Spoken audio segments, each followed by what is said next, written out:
With an order, a few bodyguards from a family background rushed up and grabbed the man with a punch and kick.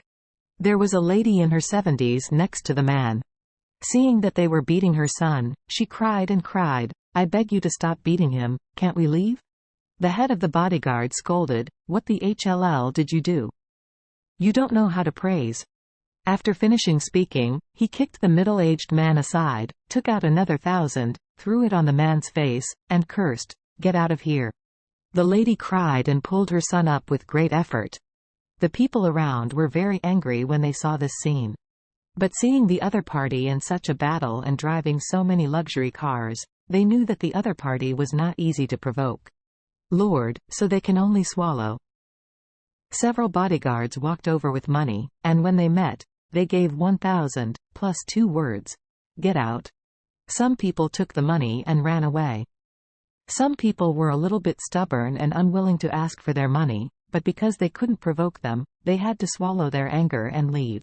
At this time, a fellow of the people in the clinic heard the noise outside and stepped out. Upon seeing this scene, he immediately asked, "What are you doing? Why are you beating? Hit someone?" The head of the bodyguard frowned, and said, "We belong to the Wu family of Suzhou, Hangzhou, and we should teach you something that is not long-sighted." After that, he looked around at the crowd again, and cursed, "Don't you hurry up? Is it itchy? Here today, if you don't treat other people, you're welcome to take care of me." The guy asked indignantly, "You are too much, right? Do you know our clinic rules? You have to queue for medical treatment." Roger said coldly, "The rules for administering geniuses are made for these poor people, but not for our Wu family. In Orus Hill, what our Wu family says is the rules. Today these people must get out because they are not worthy to appear with the Wu family in the same place. You." The guy was furious and blurted out, "Why don't you make sense at all? You are too domineering." Roger said coldly at this time, "Boy, dare to talk to the Wu family like this. Are you not afraid, or you are tired of living?" The guy said neither humble nor overbearing. "The clinic is a place where gods can heal people and save people.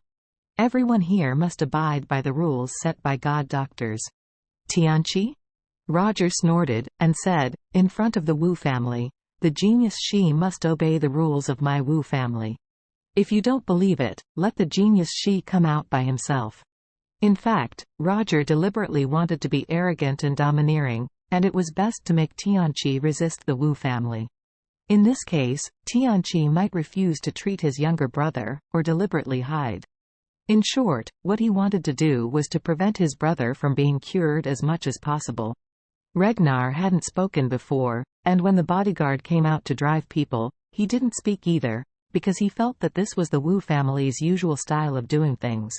When the Wu family goes out, they never allow ordinary people to be like them, let alone ordinary people with them. Even if the Wu family goes out to visit a store, the bodyguard will definitely clear all the guests out of the store, allowing the Wu family to stroll around freely. They have long been accustomed to enjoying this detached treatment, so even if they come to Tianqi to see a doctor, they don't want to be with these ordinary people. However, Roger's attitude at this time, in Regnar's view, was a bit too rash. He felt that Roger could target these ordinary people, but he should not target Tianqi. After all, Tianqi is no ordinary person. This kind of genius doctor is very famous throughout the country, and he knows a lot of big people. I don't know how many big people ask him for diagnosis and treatment. Therefore, if you want to ask him to treat the younger son, you must be respectful. However, he didn't realize that this was Roger's intentional act. He only felt that he might have become domineering and confiscated his temper for a while. So he opened his mouth and said, "Roger, we are here to find a genius doctor to treat your brother, so we must not be rude." Roger said hurriedly, "I know, Dad, I didn't control my temper just now, please forgive me."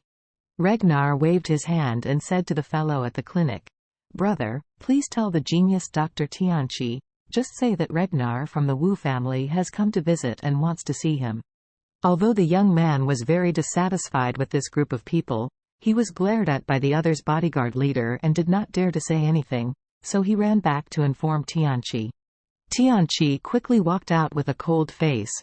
He glanced at Ragnar and Roger in front of the door, then frowned and asked, "You guys will drive all my patients away without my consent. You are too unreasonable, right?" Ragnar smiled slightly, and said, "Mr. Shi, I am Ragnar from the Wu family. You must have heard of me." Tianqi said with a cold face, "It is said that the Wu family is the first family in the south of the Yangtze River. Only today I discovered that the Wu family really is so powerful." Ragnar smiled and said, "Don't be angry, genius Dr. Tianqi, let's go in and talk." After speaking, Ragnar stepped into the clinic on his own, not treating himself as an outsider. Tianqi was angry and snorted coldly, and said, "I'm sorry, the Wu family is so prestigious that she can't afford it, so we have nothing to talk about." Ragnar smiled slightly and said, "Why do you have to be a genius doctor for a group of poor people? You are a genius doctor recognized by upper-class society. Treating large families and big people is your greatest value. Treating these poor people cannot pay you what you deserve?" Tianqi said earnestly, "I opened up this place to help the world, not to make money. I treat the poor, not only don't get a penny but sometimes give medicine and donate money. If it's just to make money, why should I have to settle in Orus Hill?"